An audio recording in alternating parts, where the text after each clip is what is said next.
Tak apa, makan, teruskan makan. Okey, beres. Masuk bab baru bab nawaqidul wudu. Nombor satunya cuba muka surat ni apa ni. Ni tinggal huruf alif dalam tajuk tu. Nawa ada huruf alif sebutan. Salah tulis tinggal huruf alif taik. Nawaqidul wudu. Perkara yang membatalkan wudu. Jadi kita nak tengok tajuk ni perkara-perkara yang membatalkan wudu. Sebelum pada tu definisi. Perkataan nawaqid itu ialah kata jamak kepada naqid, bermaksud meroboh, meruntuh. Jadi secara manawi ia membawa maksud membatal atau menjadikannya tidak berfungsi. Jadi sementara kalimah nawaqidul wudu bermaksud perkara yang boleh membatalkan wudu. Baik. Sebab tajuk ni mudah, sebab tu saya kata boleh makan pun boleh. Perkara yang membatalkan wudu. Secara umum perkara yang boleh membatalkan wudu terbagi kepada dua. Nombor satu berhadah. Jadi kita batal sembahyang ataupun kita kata wudu kita habis lah dah. Kita kata habis sembahyang. Sama ada hadah kecil atau besar. Tak apa kau sebut hadah besar ni dalam muka apa ni? Ada sebut hadah kecil ni takutlah muka duduk tengah makan tak sedap bunyi hadah kecil. Duduk nampak kecing ni, tak apa.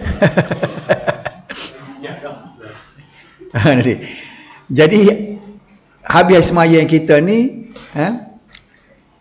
hadah kecil ke hadah besar ni masuk dalam kategori kita berhadas. Seperti membuang air besar. Ni saya tak sebut ni duduk tengah makan. Kencing dan melakukan persetubuhan. Ini jadi makna bila kita berhadas habis sembahyang. Yang kedua, perkara yang boleh mendorong berlakunya hadas seperti tidur dan menyentuh kemaluan. Tidur dan menyentuh kemaluan. Itu dua perkara tu. Secara terperinci perkara yang membatalkan wudu adalah seperti berikut. Ini secara detail dah. Keluar sesuatu dari dua lubang, kubul atau dubur. Jalan depan dengan jalan belakang. Istilah kubul tu maknanya depan, qabala dah. Dubur tu dabara, belakang.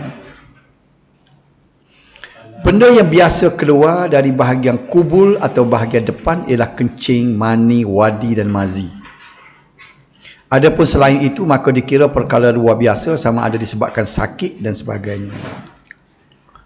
Yang kedua, ia boleh menyebabkan hilang air sembahyang kita ni ataupun kita berhadas, hilang akal dengan sebab gila. Orang gila habis sembahyang, pitang, pengsang atau mabuk. Nombor tiga, menyentuh kemaluan, baik kemaluan lelaki maupun kemaluan perempuan. Menyentuh perempuan dengan nafsu syahwat atau sebaliknya. Okey, itu dia. Yang kelima, setiap perkara yang mewajibkan mandi seperti jima, keluar mani, keluar darah, istihadah. Ini nifas dan sebagainya. Ini hak kita ambil dulu ilmu hak kita tahu apakah sebab yang boleh menjadikan kita berhadas ataupun tak ada ismayah itu dah. Jadi hari ni saya nak bincang sesuatu hadis dah. Biar boleh sesuatu hadis sajalah buat ubat. Saya baca ni. Hadatsana Syadz bin Fayyad, hadatsana Hisham ad-Dastuwai an Qatadah an Anas bin Malik radhiyallahu anhu qala kana ashabu Rasulillah sallallahu alaihi wasallam ala ahdihi yantaziruna al-isha hatta tahfiqa ru'usuhum thumma yusallun wa la yatawaddaun akhraju Abu Dawud. Telah berbicara kepada kami oleh Syaz Ibn Fayyad, telah berbicara kepada kami oleh Hisham ad-Dastuwai daripada Qatadah daripada Anas bin Malik, katanya pernah para sahabat Rasulullah sallallahu alaihi wasallam pada zamannya menunggu waktu Isyak sampai kepada mereka terangguk-angguk kerana mengantuk, kemudian mereka solat tanpa berwudu. Jadi tajuk kita ni untuk hari ni, hadis ni nak bicara tidur ni habis sembahyang ke tak? Ni kis tidur. Nak bicara tidur ni habis sembahyang ke tak? Nak nanti kau sembahyang isu terlelak ke apa? Ni kita nak bicara dah. Jadi dalam hadis ni dia sebut Para sahabat Nabi mula duduk tengah-tunggu semaya Isya tu, kadang-kadang teranggu sepore duduk ngai. Kak, macam kita lah dak. Teranggu nak nunggu ke semaya Isya. Nampak tak? Jadi bila gitu dalam hadis ni sebut walaupun dia tidur general lah kata kira kan dia keterangguk-rangguk kepala ni dah. Dia pergi semaya dengan tok ambil air semaya. Ya tak? Itu kita faham secara secara orang panggil secara secara zahir.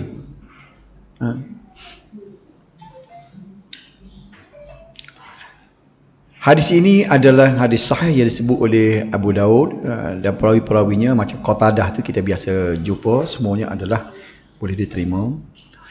Jadi kosakata ni dalam ni ashabu Rasulillah sallallahu alaihi wasallam, kalimah ashab tu adalah jamak kepada sahabi yang bermaksud sahabat Rasulullah sallallahu alaihi wasallam. Maksud sahabat di sini ialah orang yang pernah bertemu dengan Rasulullah sallallahu alaihi wasallam walaupun sekejap, serta beriman dan mati dalam keadaan beriman. Sebab itulah senarai nama sahabat ni beribu-ribu. Asalkan orang tu dah jumpa dengan Nabi, dia panggil sahabat. Ahdihi, pada zamannya, iaitu pada zaman Rasulullah. Yantazirun, maknanya mereka sedang menunggu, iaitu menunggu kedatangan Rasulullah untuk melaksanakan solat berjemaah. Rasulullah tunggu tu email, tak siapa nak sembahyang. Al-Insya, kalimah Al-Insya pada asalnya bermaksud awal malam, lalu digunakan untuk salah satu solat fardu 5 waktu, iaitu solat Isya. Sebab tu perkataan Insya ni maknanya awal malam. Sebab itulah makan malam bahasa Arab dia panggil Al-Asya. Al-Asya, makan malam. Dinner tu bahasa Arab dia panggil Al-Asya. Dinamakan solat Isya kerana solat ini dilakukan pada waktu tersebut. Tahfiqa ni maknanya kepala mereka tunduk dan tersengguk-sengguk kerana mengantuk. Mana tidak ada kita lah, sahabat pun sengguk-sengguk juga mengantuk. Pakali kita kata apa duduk saja tak baca Quran, puas baca dia pun dah. Mana kita tidak ada fikir sahabat ni kat dia mengisi masa tu. Yalah dia tu ada masa rehat, ada masa tak si baca ada Quran dah. Kalau kita kata kat lama kita duduk tengok orang terhangguk. Oh pada duduk terhangguk-hangguk kita ambil Quran enggak baca dah. Sahabat pun lagu. Siapa kita nak banding dengan sahabat pun ada juga terhangguk-hangguk gini dia. Okey. Ru'usuhum, ya ru'us ialah jamak kepada ra'sun, kepala, yang bererti bahagian paling atas kepada sesuatu. Maksud di sini ialah kepala para sahabat tunduk dan tersengguk-sengguk.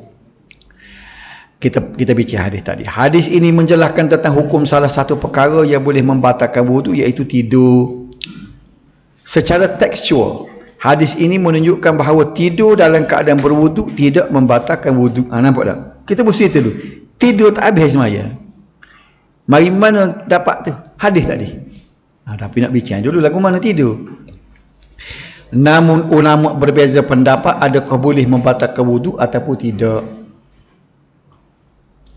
Menurut mazhab Asy-Syafi'i, apabila seseorang tidur dalam keadaan papai punggungnya tetap, duduk cokoh, duduk selo tu, ataupun duduk atas kursi, asalkan punggung kita tetap atas latar, tidurnya itu tidak membatalkan wudu sama ada sebentar atau lama, sama ada dalam solat atau luar solat. Kalau baca tahiyat general pun tak apa, pasal tetap punggung. Itu mazhab Syafi'i. Tidurlah nak general 2 kali mimpi, 2 episod mimpi pun tak apa, asalkan punggung tetap. Jadi Imam Syafi'i dan ulama-ulama mazhab Syafi'i ni, dia bagi batu tara dia ialah asalkan tetap punggung. Lah nak tidur, kalau tidur neteh tak aci, tetap punggung. Nah, mimpi pakai mana-mana tak apa, asalkan. Ada saya pergi umrah sekali tu, orang tu dia ngatuk dah, dia sayang kai semaya. Lagu mana saya nak tidur lagu mana kata. Pakar mazhab Syafi'i kata tidur molek punggung tu tak molek atas bah. Baju negara, tak apa. Baju negara. Pakar mazhab Syafi'i kita lah. Maknanya kalau kita naik kapal terbang naik bah, kalau pakar mazhab Syafi'i kita semaya itu tak hilal. Hal ini disebabkan menurut mereka tidur bukannya hadis. Dia kira bukan tidur yang membatalkan Air semaya tu sebaliknya ia hanya boleh mengeluarkan angin tanpa disedari. Imam Syafi'i kita duduk situ. Bapa dia kata ia tidur tu, dia kata bila kita tidur tubik tubik angin kat punggung tak sedar. Kalau kita boleh garanti angin tak tubik walaupun tidur, bila kita kemah punggung kita tak tubik, dia kata. Dia duduk situ dia, pendapat dia. Disebabkan demikian, jika seseorang itu tertidur dalam keadaan tetap papai punggungnya pada lantai, maka berkemungkinan besar angin tidak dapat keluar dari punggungnya. Itu pendapat Syafi'i dah. Sini kita tengok Syafi'i kita longgar pada orang lain. Sementara jumhur ulama, kita sebenarnya tidak jumhur, tidak majoriti dalam bab ni. Kita pakai mazhab Syafi'i dah.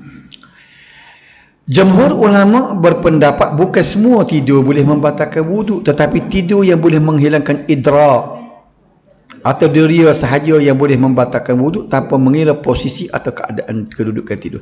Kalau mazhab lain, kalau tidur lama walaupun tetap punggung atas kursi batal.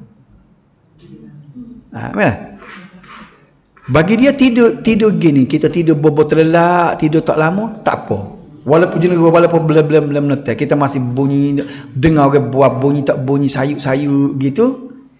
Bagi mazhab lain, dia kata, bagi jumhur ulama, bukan mazhab ni, jumhur majoriti ulama, dia kata tidak batal. Dia tak aci bagi duduk, dia tak kira duduk menetek ke duduk serupa dia kira. Tapi tidur elok, tidur ayam tak apa.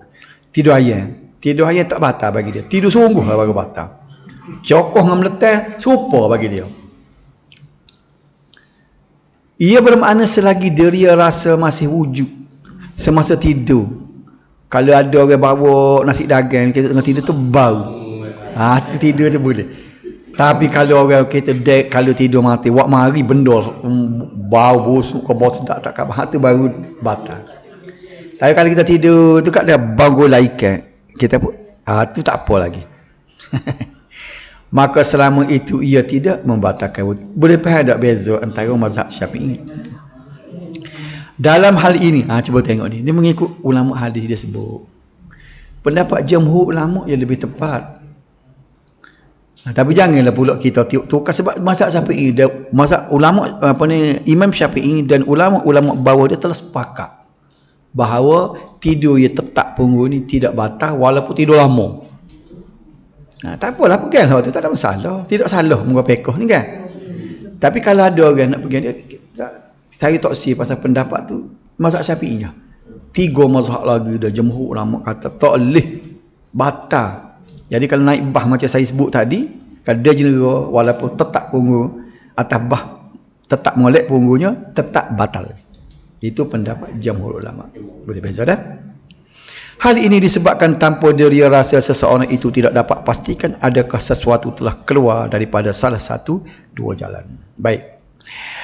Begitu sebaliknya, jika deria rasa masih wujud sekalipun mata telah terlelap, dia kata, maka wuduk tidak batal bagi jumhur ulama.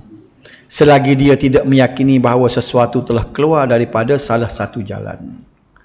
Di samping itu, ulama juga bersepakat menetapkan bahawa hilang akal disebabkan gila. Ini sepakat ulama. Kalau gila, pengsan dan mabuk sama ada dengan sebab arak atau obat, boleh membatalkan wuduk sama ada sebentar ataupun lama. Tetap papai punggung atau lantai itu tak kira. Tetap batal.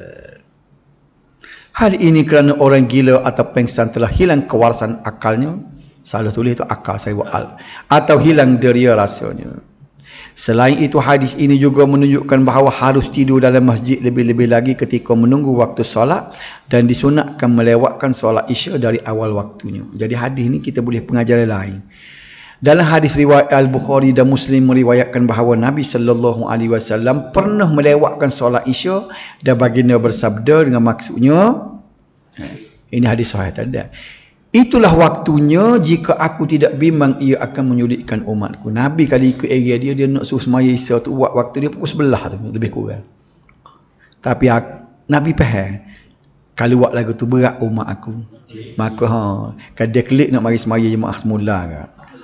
Kadang-kadang ramai lah orang tak semaya. Ngatuk dah pukul 10. Mari saya ngatuk risau tak masuk lagi dah.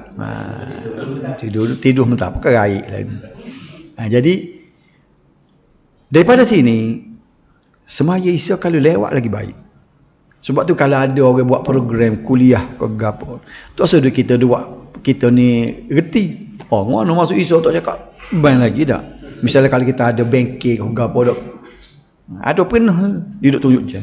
Ni. Kecik agama dia kata. Ada semua. Saya jumpa masa kerja di pejabat. Kecik agama dia tu. Isu tak cakap maya lagi. Pukul 9 dah ni. Di sini daripada hadis ini ialah apa yang kita dapat di sini ialah semaya Isya ni hak lewat tu lagi baik. Lalu pukul 11, pukul 10.30. Nah, semaya kalau boleh. Kalau kita boleh buat pakat time buat kita duduk pondok ke tak? Warga kita okey, kita start semaya buat kita pukul 11. Buat majlis ilmu dulu. Wakaf pun tak boleh lah. Gitu kan? Okey. Istifadah Nabi sallallahu. Maknanya kalau kita ikut mazhab jumhur ulama ni jemaah dengan kebah tu kan. Betapa bila orang kau kena geruk Batal. mana Jumhur ulama batal semaya. Tapi tak kita mazhab sebaik ini tak apa. Ramai hok jera muka. Tak ada dia yang paling sedap sekali tidur kau baca khutbah. Kalau kita tanya kan mana tidur sedap hotel, mana tidur sedap sekali atas masjid bila ketika orang baca khutbah. Orang tino dia tak tahu dia tak pergi sembahyang jemaah. Sebab masa tu sedap tidur semua. Tak ada aircon pun boleh tidur, jenera tidur. Bila tu imis atau tu amlan atas mimbar tu alhamdulillah kita sedap dari tu. Tapi kalau mengikut jumhur ulama batal nah. Kalau masa atas solat doa tunggu sampai tu tidur tu kan. Tu tidur tu masak Syafi'i masak mana-mana pun batal tu kena ambil sembahyang mula. Jadi baik bila sebut istifadah ni kita tidak ambil pendapat Syafi'i apa dak, kita ambil pandangan ulama hadis dah. Ingat. Sebab tu dia sebut dalam istifadah dia ni tidur yang tidak nyenyak tidak membatalkan wuduk. Kita tak sebut punggung, tetap punggung ataupun tidak. Kita kira kalau tidur tidak nyenyak, tidur hayal tak batal. Tidur dalam keadaan papan punggungnya pada tempat duduk tidak membatalkan wuduk selagi tidak mempengaruhi akal dan menghilangkan diri rasa. Yang kedua bagi kita masukkan. Disunatkan melewatkan solat isyak. Kita boleh pengajaran daripada hadis tadi. Dari awal waktunya sehingga ke awal 1/3 malam. 1/3 malam maknanya 4 jam. 4 jam daripada maghrib. Katakan maghrib pukul 7 sebelah lah. 1/3 malam. Dianjurkan menunggu waktu solat dan pahalanya adalah seperti berada di dalam solat. Kena ingat ni. Kita tunggu tu email tu bukan saja boleh pahala. Kalau tu email siapa lewat orang duk nunggu qamat no sudah boleh pahala lebih. Jadi kena pandai sikit tu email tu. Pandai psikologi ya. No. Anak mak duk tunggu tak cakap mari lah orang nak qamat. Baru siapa bunyi motor dia. Guano tu email mari lewat pukul 9 lebih no orang nak semai sol bab punya mari lewat nak suruh demo boleh pahala lebih jawab dia. ada kaya kata kita tunggu tu ini dah mari lewat ada. Katalah dapat pergi dekat dengan masjid kita buat masjid tu ini dapat pergi. Rugilah kita pergi buat di masjid, iktikaf tak boleh di masjid, duduk di masjid itu lah. Lepas tu kan pahala menunggu kita ni tidak sama tunggu di kedai kopi dengan tunggu di masjid. Amalan sahabat boleh dijadikan hujah sekiranya dikaitkan dengan Rasulullah sallallahu alaihi wasallam pada zamannya. Nanti kita boleh jadi amalan